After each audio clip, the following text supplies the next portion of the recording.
Sí. Sí.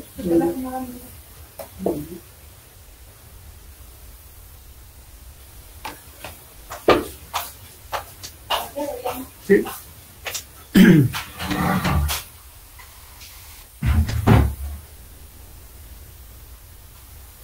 Hola, buen día.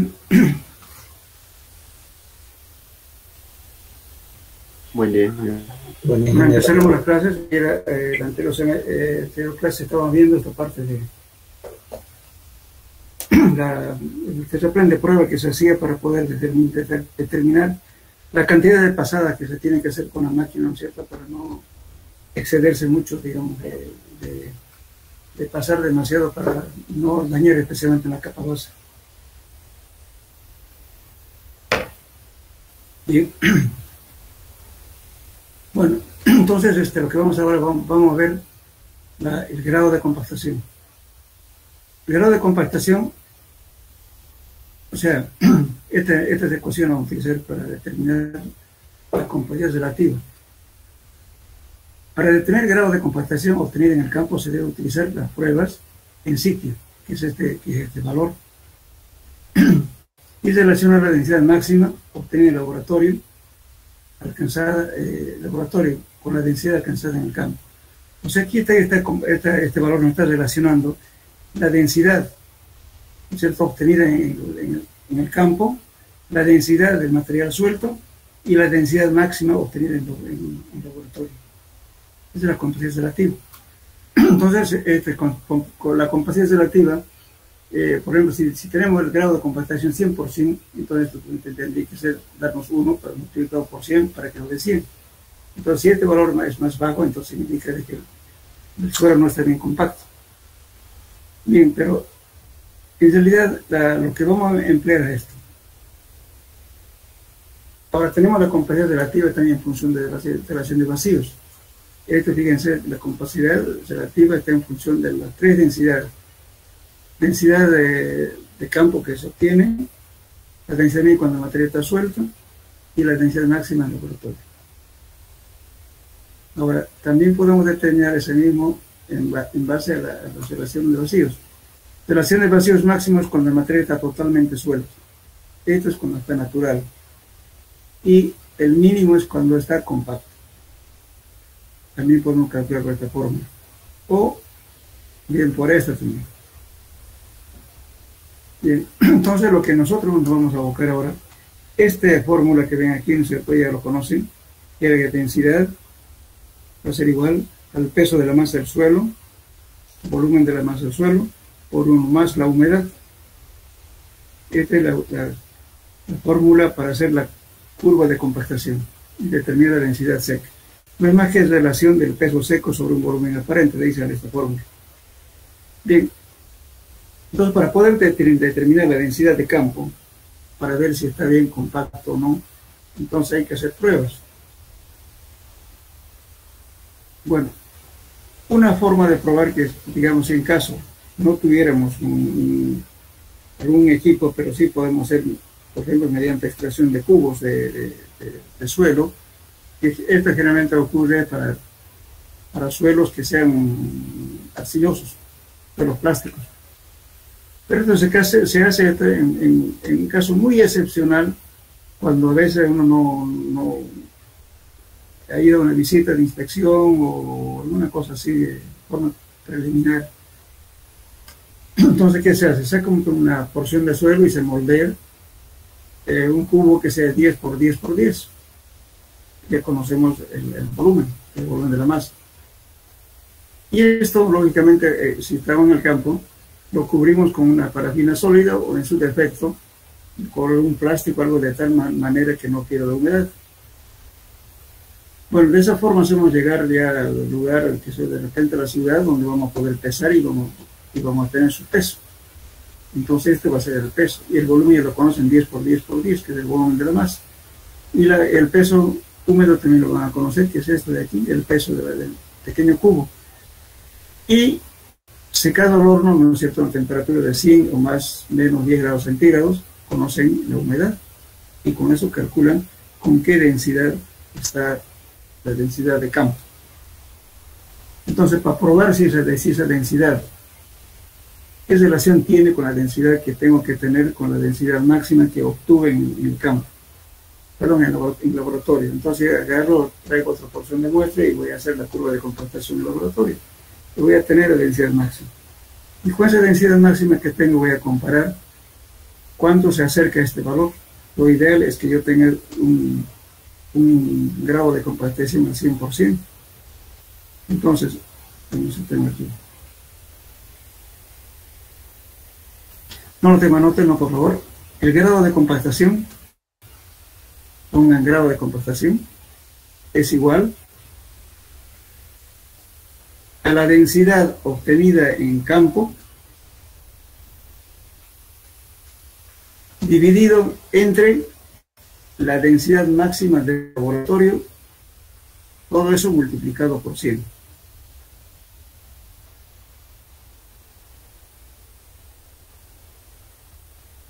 ¿Notaron?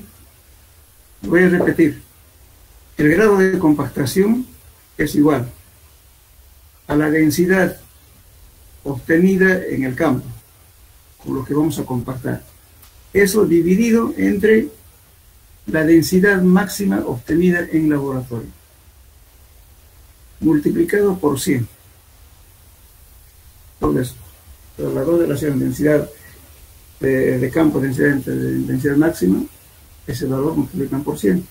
Si ese valor me da 100%, quiere decir que la densidad, el grado de compactación es 100%, y por tanto, el suelo está bien compactado.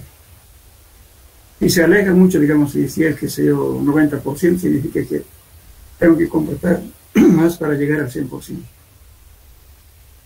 Bien, entonces, esto pero que se hace en forma muy esporádica y eventual. Muchas veces esta densidad también se puede hacer en el campo, controlar, por ejemplo, si no se tiene, si en caso fuera arenoso, por ejemplo.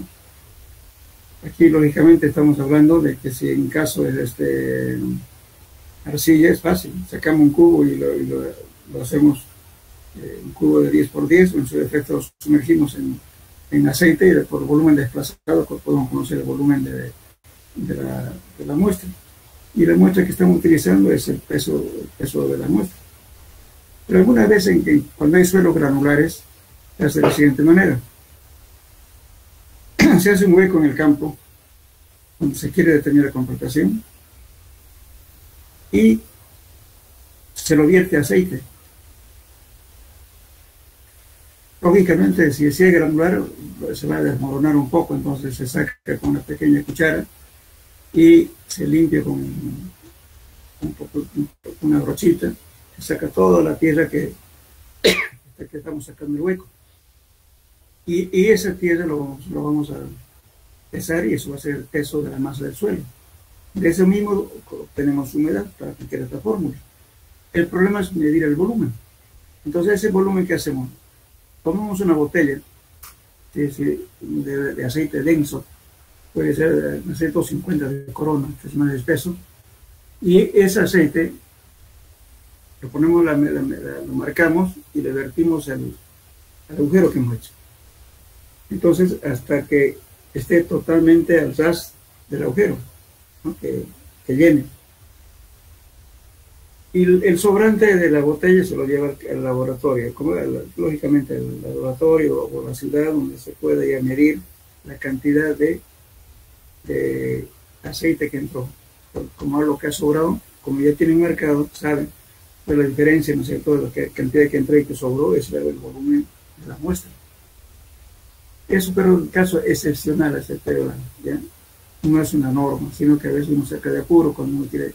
Imagínense, ustedes están haciendo una inspección de algo para decir que está mal compactado. ¿Cómo vamos a saber si está mal compactado o no?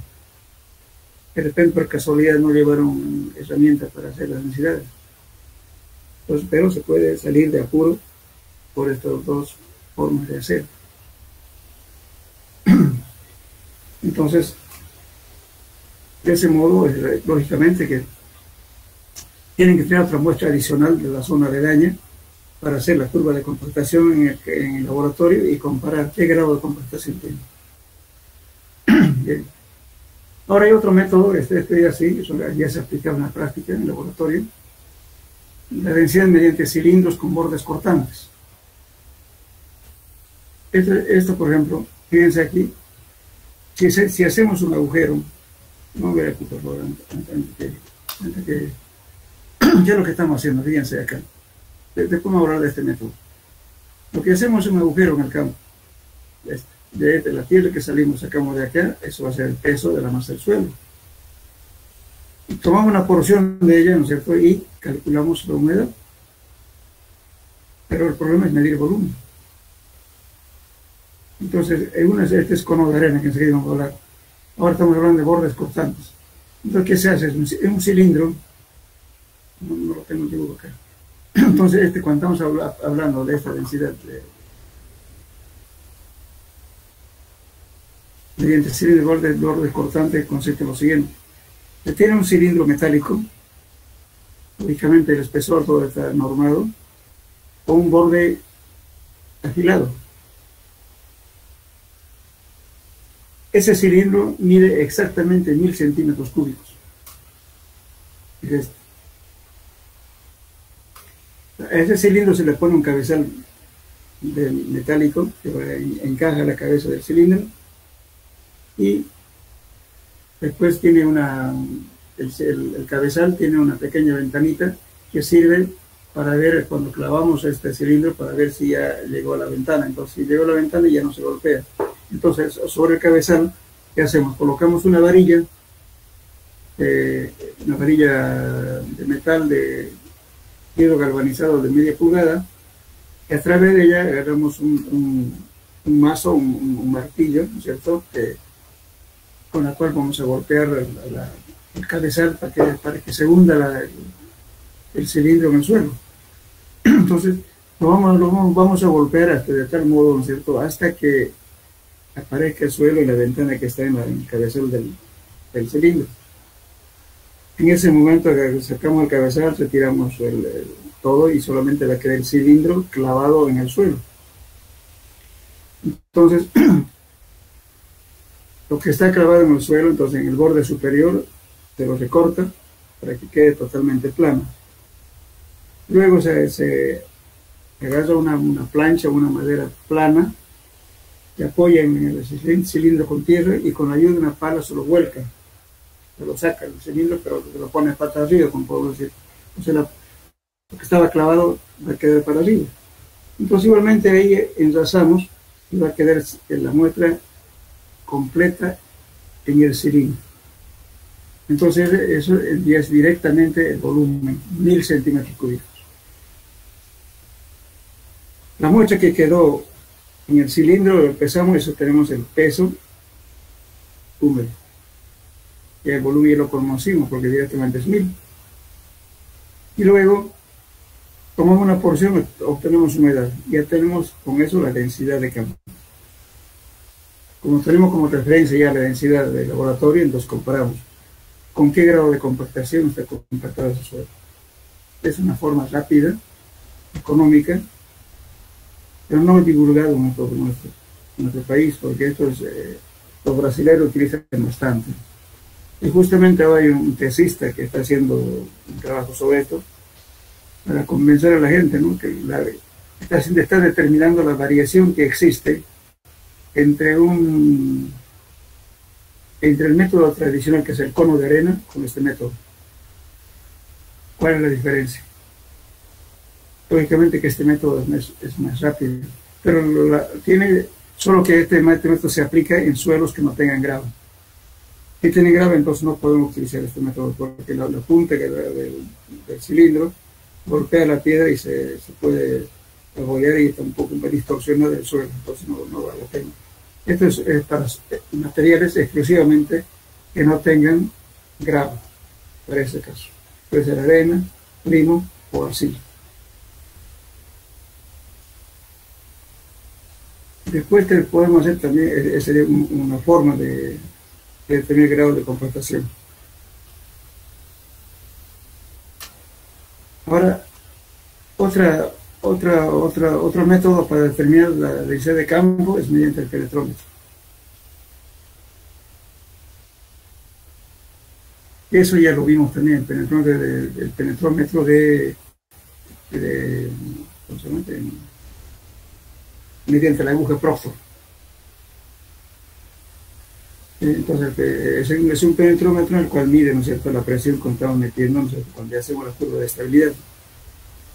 Entonces, con ese valor indicamos en el lugar y determinamos, ¿no es cierto?, cuál es la presión que soporta el suelo para penetrar un pistón.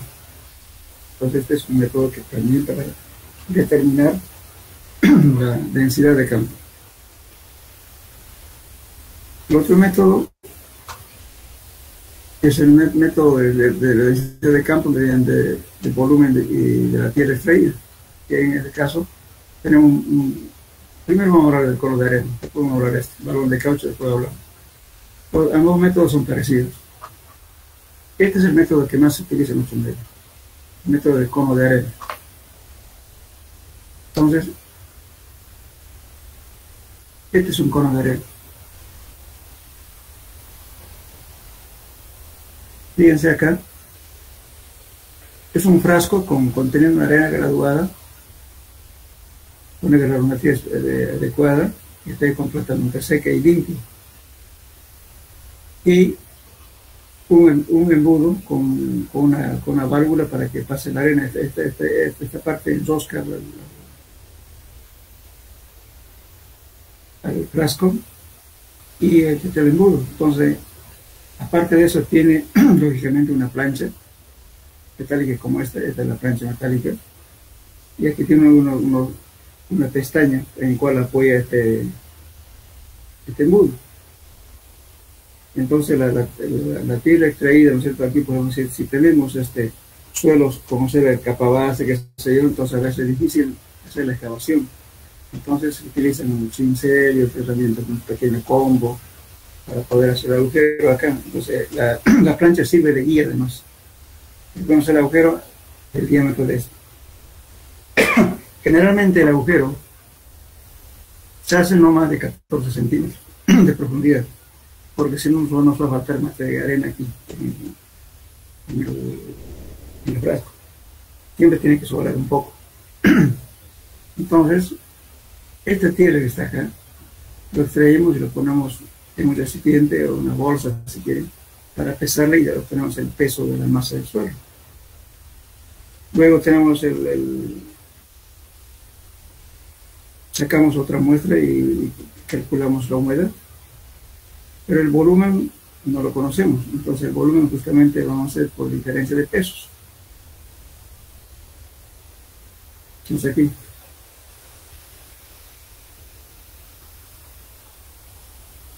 por ejemplo, este P de aquí, el peso va a ser el peso total, fíjense, peso de la arena seca más frasco antes de empezar la operación. Se cuenta completo. Se lo pesa el frasco más el peso con la arena antes de empezar el ensayo. Bien. Después lo ponemos en esta posición que estamos viendo acá, en esta posición, y abrimos la válvula y la arena va a caer al agujero hasta que llene completamente y cerramos la válvula. Entonces tenemos una arena sobrante y también tenemos una arena en el embudo. Entonces esto hay que hacer diferencia de pesos para saber qué cantidad de arena entró en ese hueco. Entonces por diferencia de peso vamos a ver eso, que es lo que estamos haciendo aquí.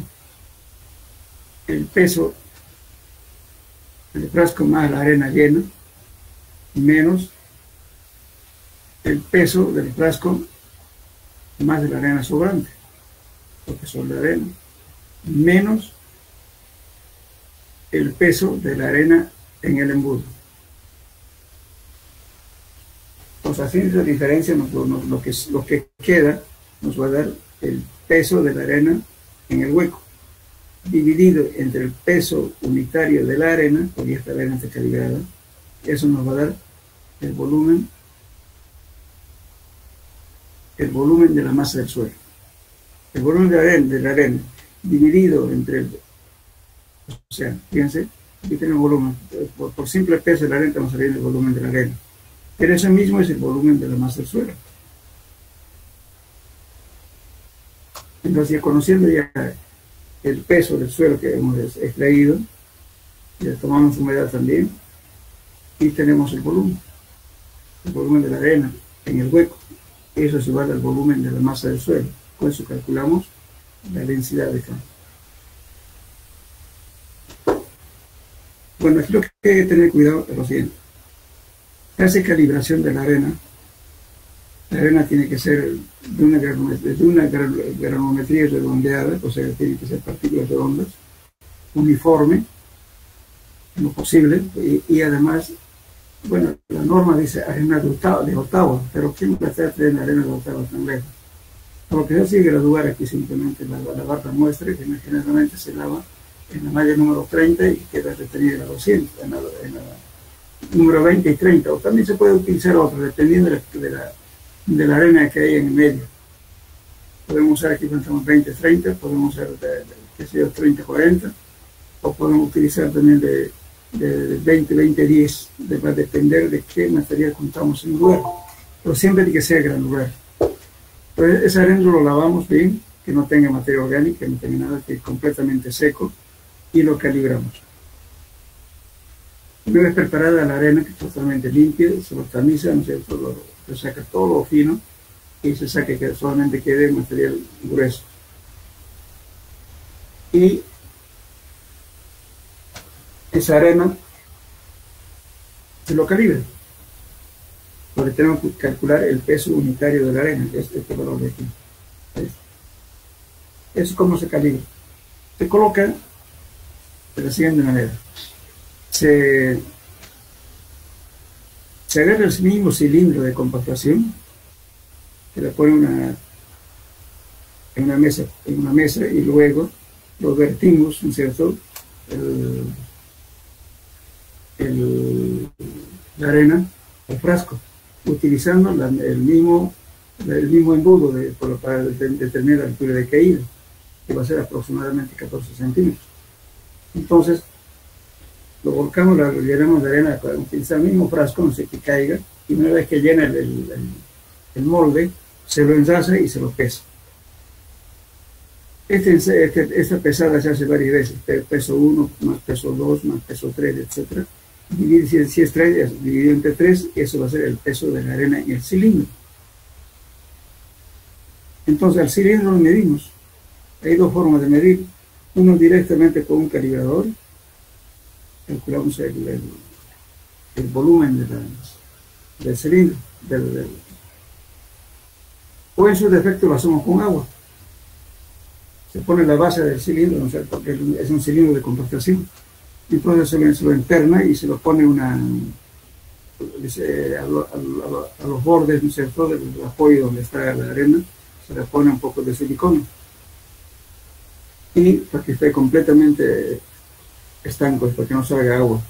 Entonces el agua lo llenamos hasta la parte de arriba y medimos eso directamente en centímetros cúbicos. Eso es el volumen del cilindro. O también por una simple medida con un calibrador. Entonces calculamos el volumen del cilindro. Pues como tenemos el peso de la arena que estaba en el frasco, lo dividí entre el volumen del cilindro, tenemos el peso unitario de la arena, peso sobre volumen. Entonces, esta muestra preparada de ese modo, hay que secarlo, lavarlo y identificarlo con la tarjeta, porque si se trabaja en un laboratorio muchas veces tienen varios equipos, y también la arena también varía, porque algunas arenas ya son utilizadas. Entonces cuando usen esa arena, lógicamente cuando hagan 2 o 3 ensayos se humedece, para no se va a ensuciar. Entonces eso lo retiran a un lado para después rehabilitarlo, lavarlo de nuevo y hacer el procedimiento secado. Entonces de ese modo se determina la densidad de campo mediante el método del cono de arena. Ahora ¿qué cuidado hay que tener? Si ustedes ven aquí, la formulita te dice, aquí, peso de la arena en el muro. Entonces, ¿cómo se hace eso? Se coloca la plancha, esta plancha, Luego se coloca el frasco con más el embudo apoyado arriba de esta misma forma. Abro la válvula, obviamente esto va a ser una mesa plana, ¿no? Entonces supongamos una superficie plana, puede ser una mesa, lo que sea. Sobre eso voy a colocar esta plancha y luego lo pongo en esta posición. Y abro la llave y va a caer la arena. Cuando ya deja de caer, entonces cierro la válvula y voy a tener la arena en el embudo. ¿Por qué es obligatorio poner esta plancha? Lo que pasa es que el diámetro de esto es aproximadamente, si es de 4 son 4 pulgadas, si es de 6 son 6 pulgadas, porque los conos ahí varían, pues hay de 6, hay de 4 y además hay para las gravas, por ejemplo, hay un cono de arena gigante. Eso tienen en la Gabriel, un cono de arena gigante. Eso exclusivamente para los suelos que contienen grava. Entonces, de ese modo, estoy obteniendo el peso de la arena en el embudo, pero tomando en cuenta este espesor de la pestaña, porque aquí tiene ¿cómo lo puedo decir? Una pestaña, ¿no? Que la plancha es aproximadamente de unos 3 o 4 milímetros. Entonces, si mi forma que sea 2 milímetros con el diámetro que tiene, es en varios gramos. Por eso hay que tomar siempre, para determinar la arena en el embudo, necesariamente que uno use la plancha. Poner la plancha, poner el embudo, una vez levantamos ya lo que cayó la arena en el embudo y la base que estamos midiendo, eso es el peso de la arena en el embudo. Claro, la arena en el embudo. Entonces, cuando hagamos la operación matemática que hay que hacer, fíjense aquí, el peso de la arena está con su embudo. Este peso es el peso de la arena después de operar, o sea, con la arena sobrante. Pero estamos tomando en cuenta en ambos casos el frasco. En cambio, menos peso de la arena del embudo, estamos pesando neto, el peso neto. Entonces, primero hay que hacer esta operación. El peso total menos la arena que sobró, menos la arena del embudo. Después de hacer esta operación, algebraicamente. Y lo dividimos entre el peso unitario que lo teníamos. Por eso nos da el volumen de la arena dentro del hueco. Y ese mismo es el volumen de la masa del suelo. De ese modo hacemos la determinación del cono de arena. Entonces hay que calibrar, vuelvo a repetir, la arena, y hay que calibrar la arena en el embudo. Por eso se anota, porque a veces los embudos varían. Entonces la arena, además cuando estamos usando diferentes tipos de arena, porque a veces uno consigue la arena porque es difícil conseguir el proceso, ¿no?, de lavar, todo. Entonces hay que, para cada bolsa preparada hay que hacer o sea, la arena en el embudo hay que hacer específicamente para eso. Conociendo eso, entonces utilizamos ya en el campo ese mismo valor que se obtuvo en el laboratorio. Es el método más utilizado en nuestro medio. Se utiliza para suelos que tengan gravas, o suelos arcillosos, o suelos arena limosos o arenas, para todo tipo de suelos.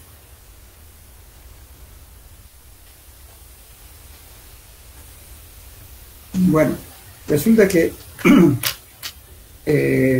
cuando los suelos tienen grava, entonces se utiliza un cono de arena que tenga 6 pulgadas de diámetro. Ahora sí, si fuera capa base, entonces tendríamos que usar, lo mejor es utilizar un cono gigante. Lamentablemente en este medio no es muy poco divulgado ese uso. Cuando es capa base, lo que hay que hacer es una corrección por el tipo de material que tiene. Entonces hay que hacer una corrección. Si no corrige, entonces lógicamente, como hay piedra que está entrando, siempre va a dar la densidad máxima. Cuando estamos hablando con suelos que tienen gravas. Entonces hay que hacer una corrección. En la siguiente clase les voy a preparar una fórmula para que calculen la corrección justamente cuando los suelos tienen tienen grado. Ahora, si utilizan el cono gigante, ya no necesitan esa corrección directa de ese valor porque es un agujero grande. Entonces ahí todas las piedras, todo lo demás que hay en el embudo. En la Gabriela hay un embudo gigante.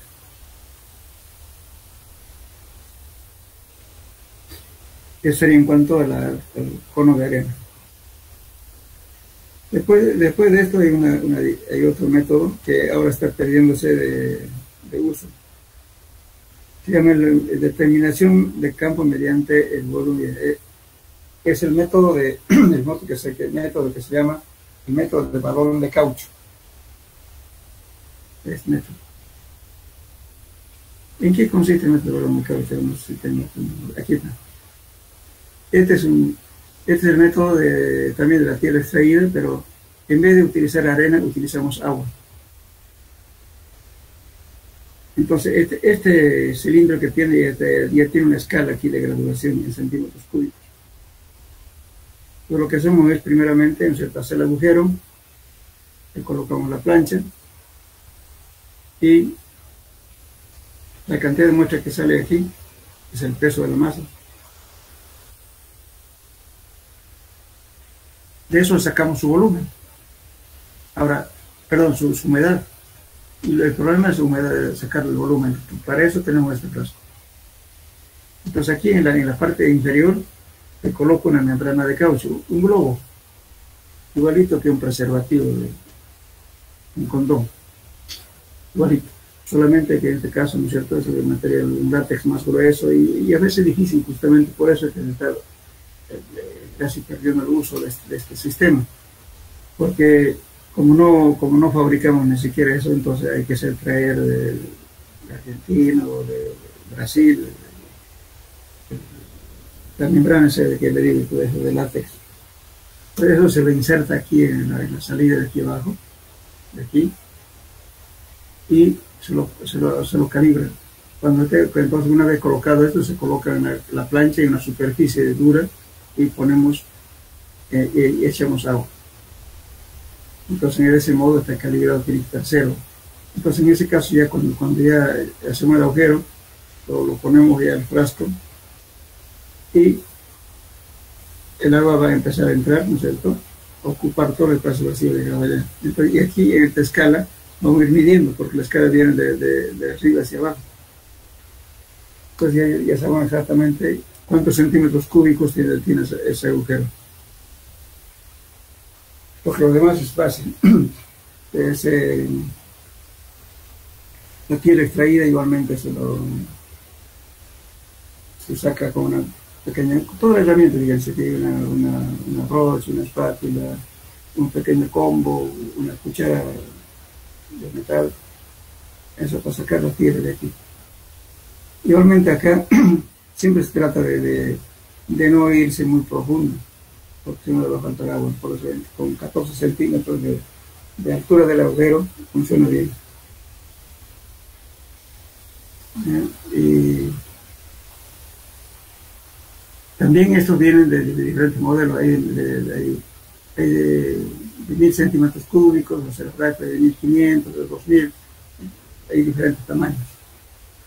Entonces, por ejemplo, cuando estamos usando generalmente esto más se utiliza en suelos que no tengan grava, ni tampoco tengan alguna materia orgánica que pueda agujerear la membrana. Como es de caucho, entonces a veces se rompe. Una punta de una grava algo lo rompe, entonces ya perdió la membrana y se va el agua. Por eso esto solamente también es aplicable para suelos que no tengan grava, por estos casos.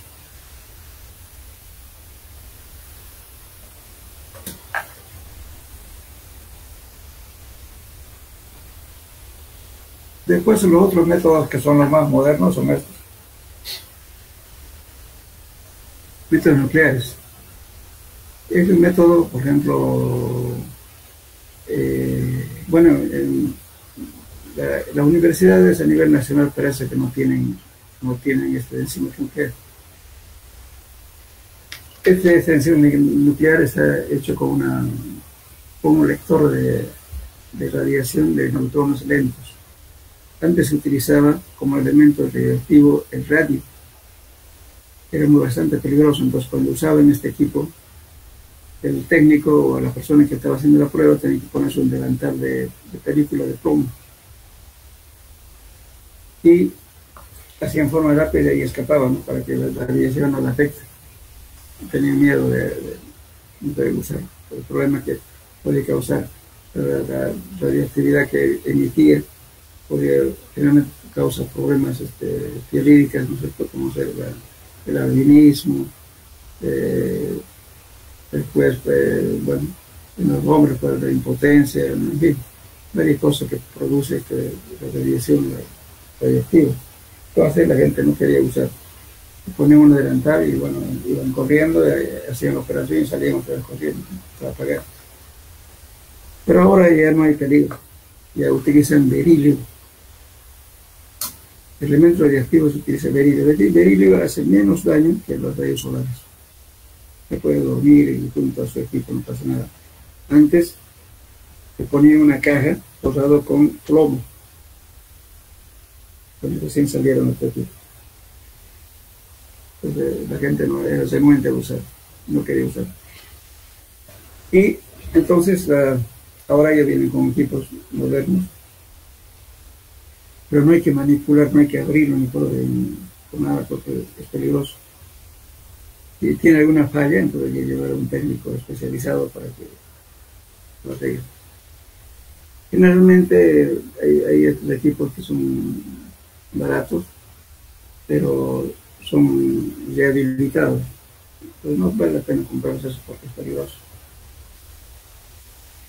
Por eso, no sé si acuerdan ustedes, hace 3, 4 años atrás, una empresa china perdió un vencimiento nuclear.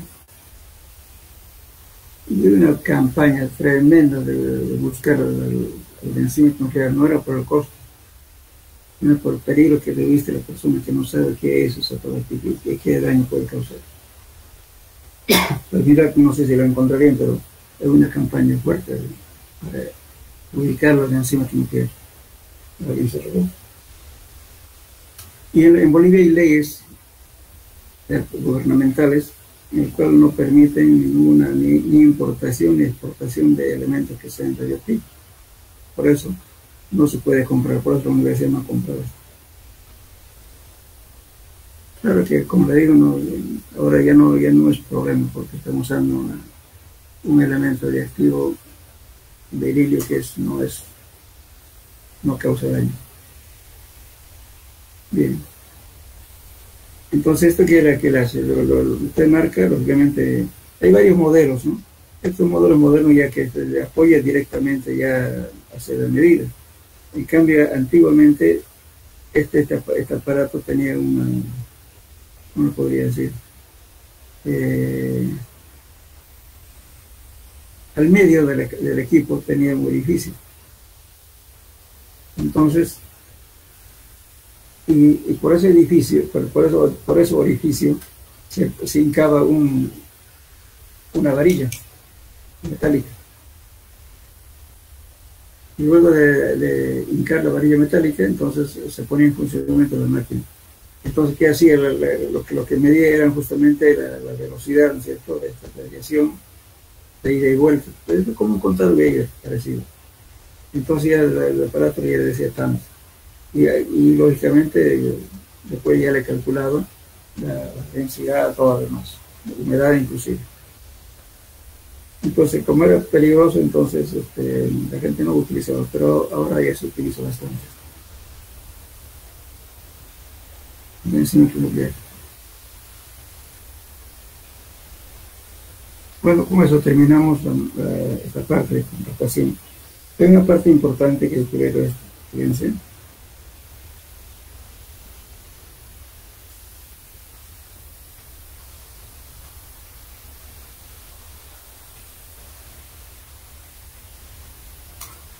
Vamos a ver ahora qué es hinchamiento. Dice, la obtención de los valores de hinchamiento y encogimiento de los suelos y rocas tiene singular importancia, ya que influyen al cálculo de movimiento de tierra, excavación, relleno y transporte. Al extraer el material suelo o roca, aumenta su volumen dependiendo de las características del material. Por ejemplo, al excavar 1 metro cúbico de material aumenta a 1,20 cubos, es decir, aumenta su volumen en un 20%. Justamente este jueguito, digamos, de estos volúmenes, porque tenemos un volumen en estado natural y otro volumen suelto cuando excavamos, y ese mismo volumen transportado. Y si estamos queriendo rellenar, tenemos que traer, ¿no es cierto?, un suelo que está suelto, lo colocamos en lugar de relleno y lo compactamos.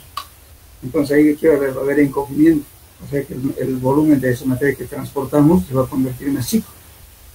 Y si excavamos, llevamos otra parte, lógicamente el terreno tiene una densidad, va a ser más chico, y cuando ya tenemos excavado, el material suelto tiene mayor volumen. Entonces, este tipo de volúmenes es bastante variable, fíjense. Por ejemplo, cuando tengo en rocas dinamitadas, o sea, una cantera que estemos usando dinamita para poder cortar las rocas, entonces tenemos un aumento de volumen entre 30 y 80%.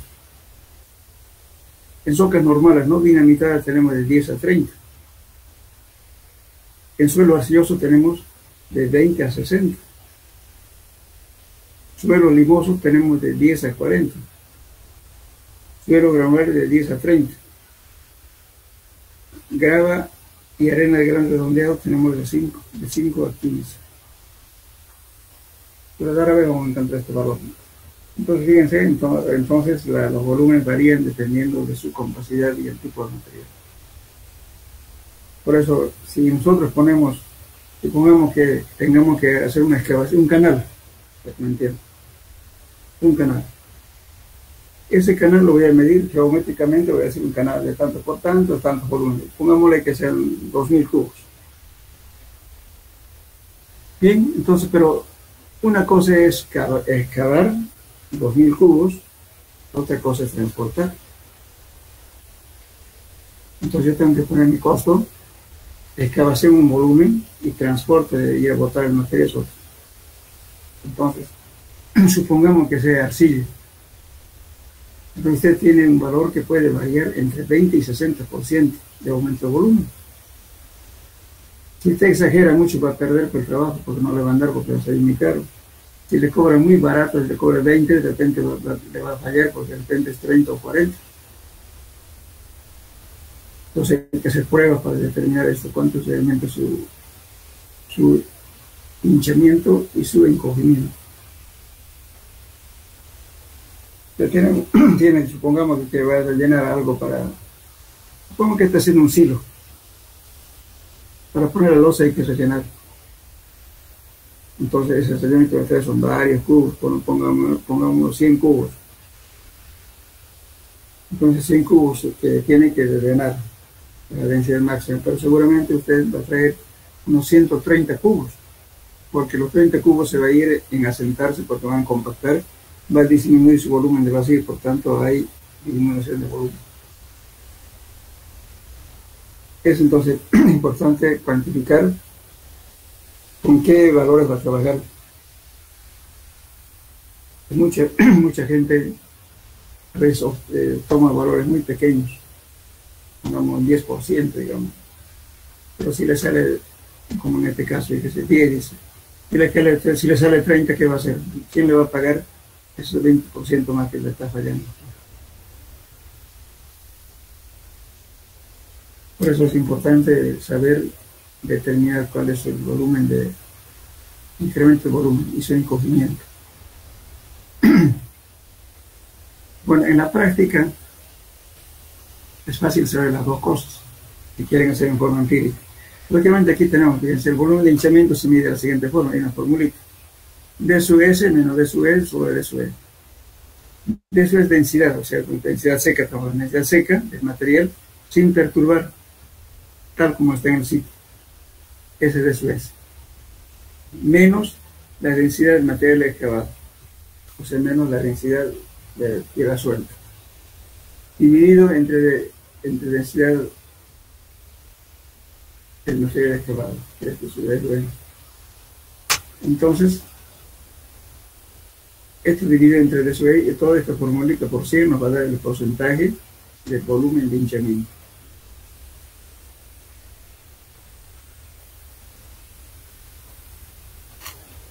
Bien, entonces, y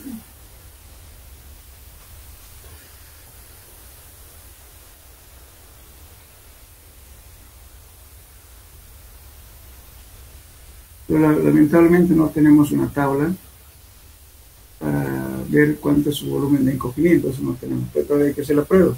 ¿Y cómo se hace la prueba? Se hace un agujero,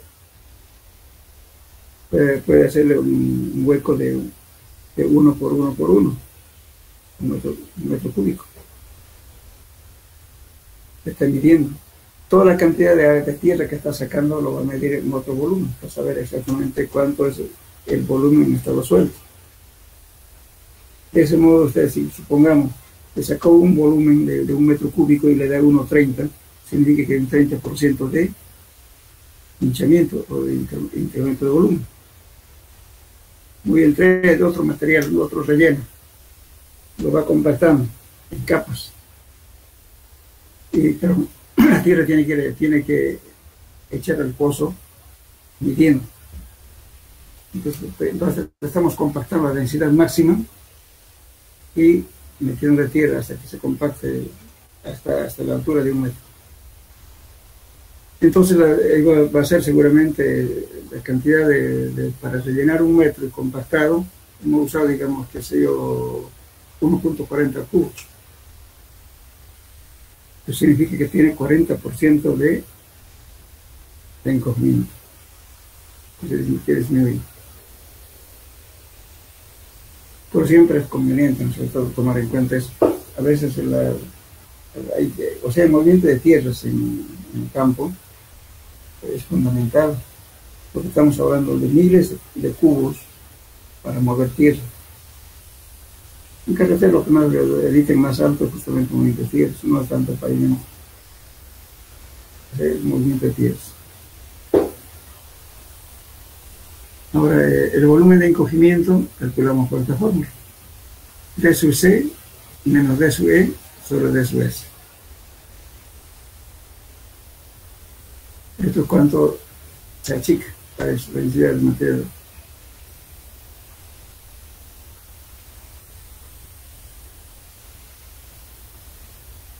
Densidad de D sub S, densidad del material sin perturbar, que es este, y D sub E, densidad del material suelto.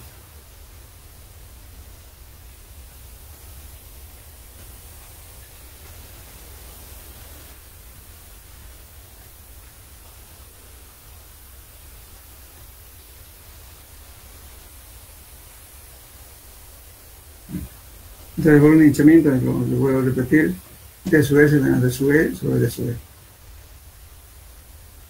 Con esto podemos calcular el volumen de encogimiento. Lógicamente, pero lo mejor es, como le digo, hacer la prueba. Cuánto es cavar un cubo y sacar la tierra y medirla. El mismo hueco, si quiere rellenar, lo rellena con material que va a utilizar, lo compacta en capas hasta la densidad máxima y lo toma el control. ¿Cuántos cubos entró? Si es 1.4, digamos, el porcentaje de encogimiento es 40%. Es la única forma de medir esto.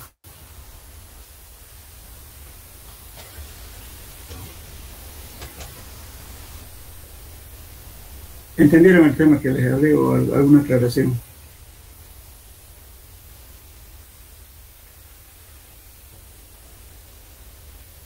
Hola, ¿me escuchan? Sí, ingeniero. ¿Se entendió o quieren que les repita? Seguramente ustedes, cuando ya llevaron carretera, ¿ustedes o nada?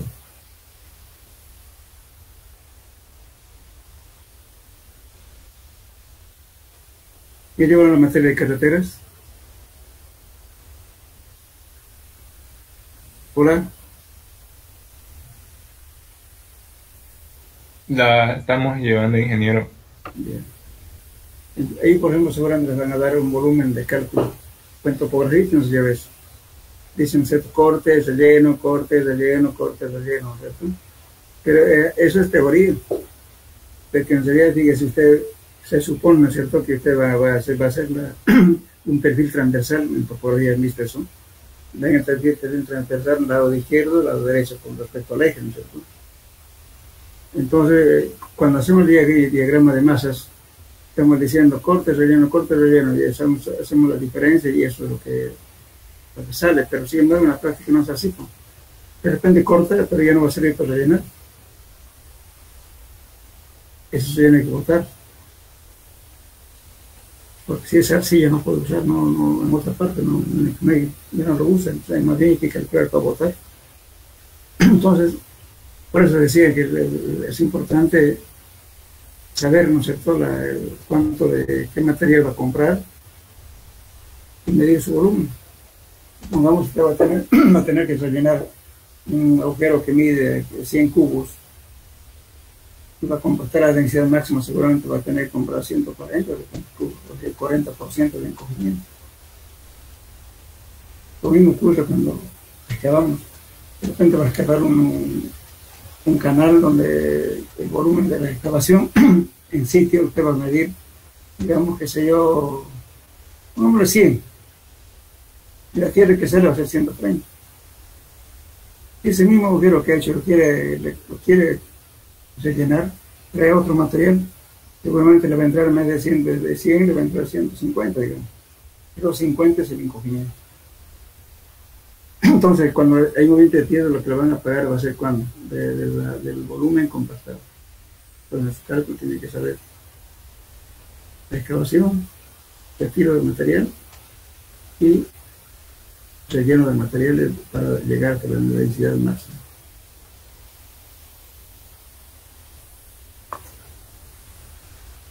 Por eso el movimiento de tierra se pierde o se gana.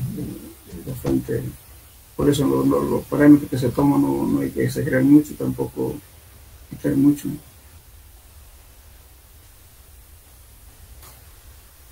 Bien.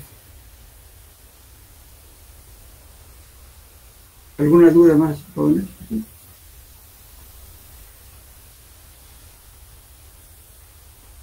¿Cuánto terminamos la materia? ¿Alguna pregunta?